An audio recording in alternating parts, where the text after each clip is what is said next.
It's your boy Winwood back with a quick one. We got numbers 34 and 35. I'm gonna go ahead and put this phone down, but you guys can listen, of course.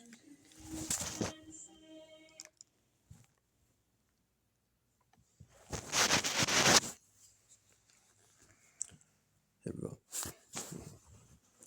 And the Lord spoke to Moses in the plains of Moab by the Jordan across from Jericho, saying, Command the children of Israel that they give the Levites cities to dwell in from the inheritance of their possession.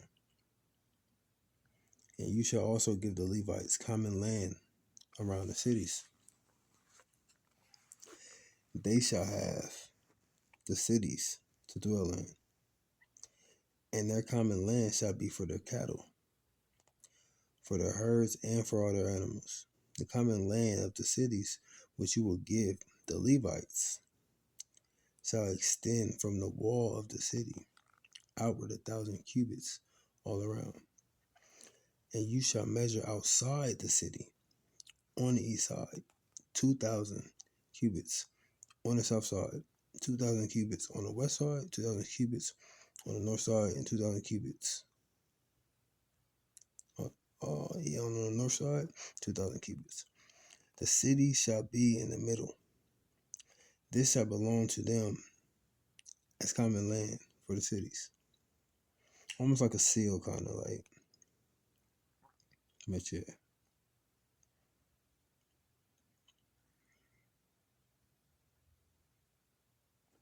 Anyway. So it's almost like they share it after they cross the Jordan. But it's almost like if a seal was like on your body or something, like in the middle of your stomach and stuff. But anyway. Now among the cities which you will give to the Levites, you shall appoint 6 cities of refuge, to which a manslayer may flee. And to these you shall add 42 cities. So all the cities you will give to the Levites shall be 48. So it's kind of like 6 cities, like the Lord said, basically. These you shall give with their common land.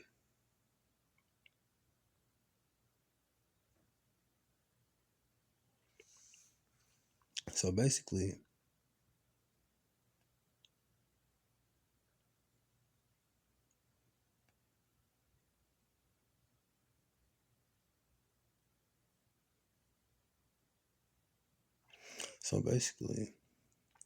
the 6 cities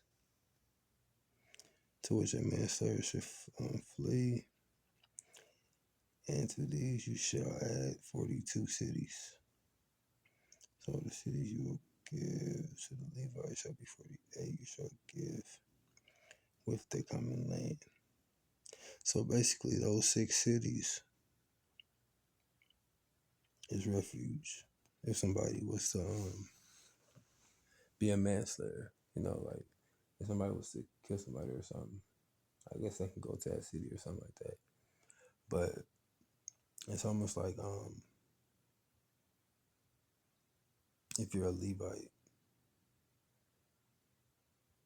you winning, because it's almost like if it's a manslayer or something like that, or somebody does something or something like that, it's like that's your tribe to basically, or it's already written in the book that the tribe that the manslayer is a part of, or the inheritance or whatever, he's already like not guilty. I guess back in the day. But anyway, and the cities which you will give shall be from the possession of the children of Israel. From the larger tribe you shall give many. From the smaller you shall give few. Each shall give some of its cities to the Levites. in proportion to the inheritance that each receives. So basically, if you got a lot of inheritance or a big inheritance, then you have a larger tribe, I would suppose, and you have to feed many. But if you have a smaller tribe and your inheritance is not as big, it's still gifts and talents, and you still have to provide. But anyway, then the Lord spoke to Moses, saying, "Speak to the children of Israel and say to them, when you cross the Jordan into the land of Canaan, then you shall appoint cities to be cities of refuge for you, that the manslayer who kills any person accidentally may flee there. They shall be cities of refuge for you from the avenger.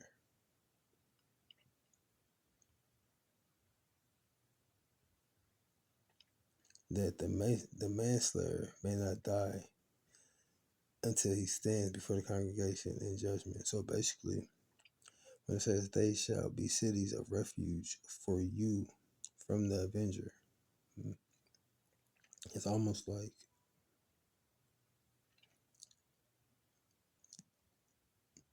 the manslayer, he can flee to the place of refuge, but out them 6 cities, he better not be caught by the avenger, like the destroyer. That's why it states they shall be cities of refuge for you from the avenger. Because when the avenger catches up, it's going to be time for judgment. That the manslayer may not die until he stands before the congregation in judgment. The congregation can be like me reading this Bible right now, or it can be a group of people, a tribe, judges, basically. Now, in the cities, and of the cities which you give, you shall have 6 cities of refuge. You shall appoint 3 cities on this side of the Jordan, and 3 cities you shall appoint in the land of Canaan, which will be cities of refuge. These 6 cities shall be for refuge for the children of Israel, for the stranger and for the sojourner among them, that anyone who kills a person accidentally may flee there. But if he strikes him with the iron implement so that he dies, he is a murderer. The murderer shall surely be put to death. And if he strikes him with a stone in the hand, by which one could die, and he does die, he is a murderer. The murderer shall surely be put to death. If he strikes him with a weapon, by which one could die, he's a murderer. The murderer shall surely be put to death. Now, I'm going to go ahead and end there. But basically what I'm stating is, like,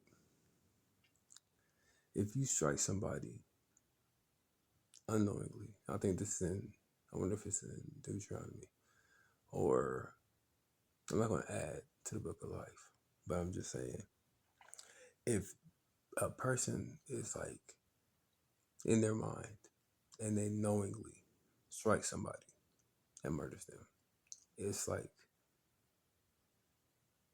not the same thing as if you're completely lost out your mind and then you go hit somebody and something happens. Now I know I'm stating that but I'm stating that because I read the Bible a lot, and I'm thinking that back in the day when the spirits was running wild, because the stranger and the sojourner is you don't know what spirits is attached to them, but you also don't know what spirits is attached to the person that hits the person. So basically, like when Moses had killed the one guy, and then he heard him saying something, and then I think he killed him, right? It's like somebody did something, then he went and killed him or whatever. But it was kind of like funny. You know what I'm saying? Like it was like he heard it the wrong way and then got hit. I mean, then the dude got killed or something. But I can almost understand if you heard it the wrong way, and then that person struck. Then I can see like I'd be like, all right, it's time for me to go. But if your mind is going, and then like you got struck, that's not the same thing as hearing something the wrong way. If you heard something the wrong way, you can control your anger. You can control yourself. But if you don't have no like recollection of what's going on and something like that happens, then it's not your fault. But I say that to say this: the prophets, the blood of the prophets that was in Jezebel, how God was mad. I wonder if back in the day, I wonder if she struck them knowingly. And that's why her and Baal and all them had to go away. Because they knew what they was doing. So they struck him. And they had to get up out of there. Got the woman screaming on the rooftop. But I wonder if Baal and Jezebel, mine was gone. I wonder if they would have like left. Or would have been like mentioned more in the Bible.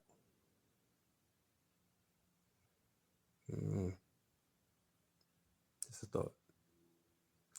Have a nice night.